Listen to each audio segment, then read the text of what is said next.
Once again, we welcome you back.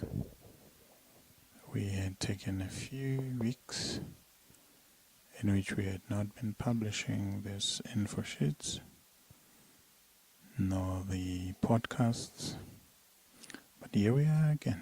We're back. This week our topic is on flu vaccinations.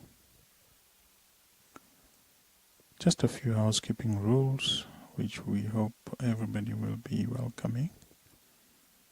We would like you to spread the word. We want to hit the 100,000 readership or listenership mark by year end.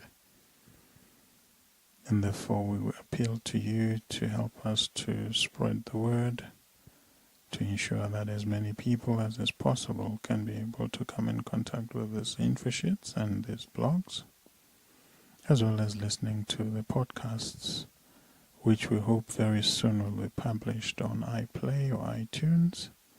However, they are available on our site and on YouTube. You are welcome to send us your inputs on any of the subject matter that we have either discussed in the past, or you can request us to discuss various other topics that you wish we could cover. However, depending on how popular the topics are, we will select accordingly and ensure that we do justice to the topics, and we can be able to ensure that you guys remain informed, educated, and engaged. Now, back to our subject of flu vaccinations for today. In our previous discussions, we have alluded to the fact that we are not a reactionary company, but rather one that is going to be proactive, and therefore we have decided to tackle this topic of flu vaccination, not waiting for winter to start and then we can react and tell people you should have or you can, but rather for you guys to plan ahead and ensure that you can have your jabs in time. The flu is caused by a virus, an influenza virus, that has the potential to complicate, especially for those that are vulnerable. It is quite important to note that each season, the various different kinds of flu viruses can be responsible for the flu for that particular season. And the flu vaccination aims to be as close as possible to those strains of the virus that are in circulation so that it can be effective.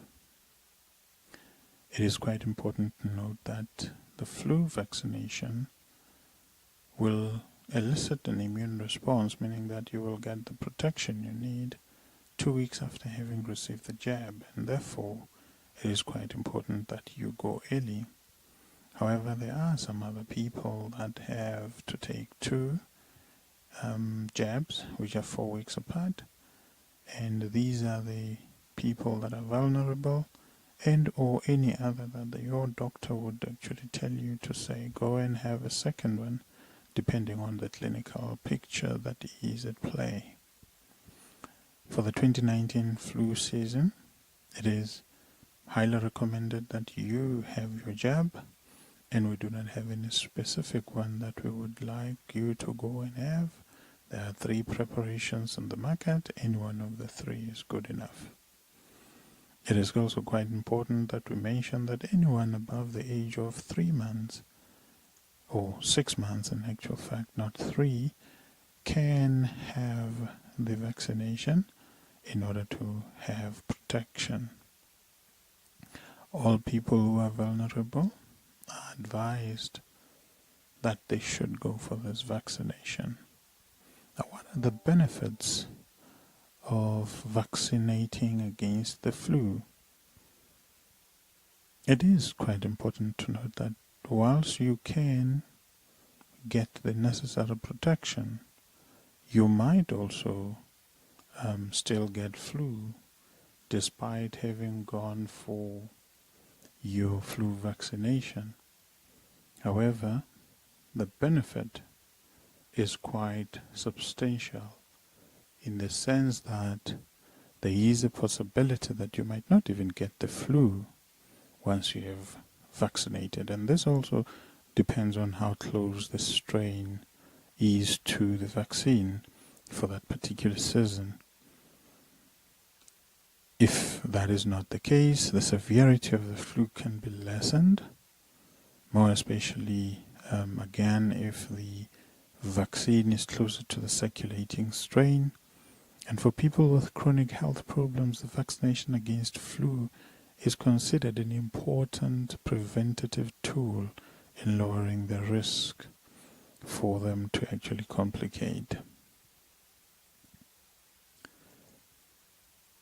The side effects, as with any other medication or preparation in the market, there would be some side effects, but in most instances these are mild and they are not quite severe and are manageable. However, for those people who have an egg allergy, the side effects could actually be potentially fatal at times, and therefore it is quite important that you tell your doctor that you do have an egg allergy, and all precautionary measures will be taken. Our intention with this audio blog is basically to ensure that every one of you can be able to go for a flu vaccination. We haven't covered much of the detail of the pathophysiologies and all that. However, we've indicated that we are not here to teach people medicine, but rather to be interacting with the general public to elicit an engagement or ensure that there is a discussion about health-related matters. This comes to where we conclude our flu vaccination talk. However, before we close, we would like to just remind you that you have your doctor. Feel free to contact him or her and ask as many questions as you can. There's no question too dumb, there's no question too stupid to ask. Should it be that you want to come in contact with us, we are located in the Mbombela or Nelspruit area, and we are located at the Plaza 10 building in Brown Street. We are also available to you on media, social, on email, and any other form that is published on our website www.drcasualinc.com. You're welcome to contact us and engage with us. Thank you for listening. See you next time. All in good health.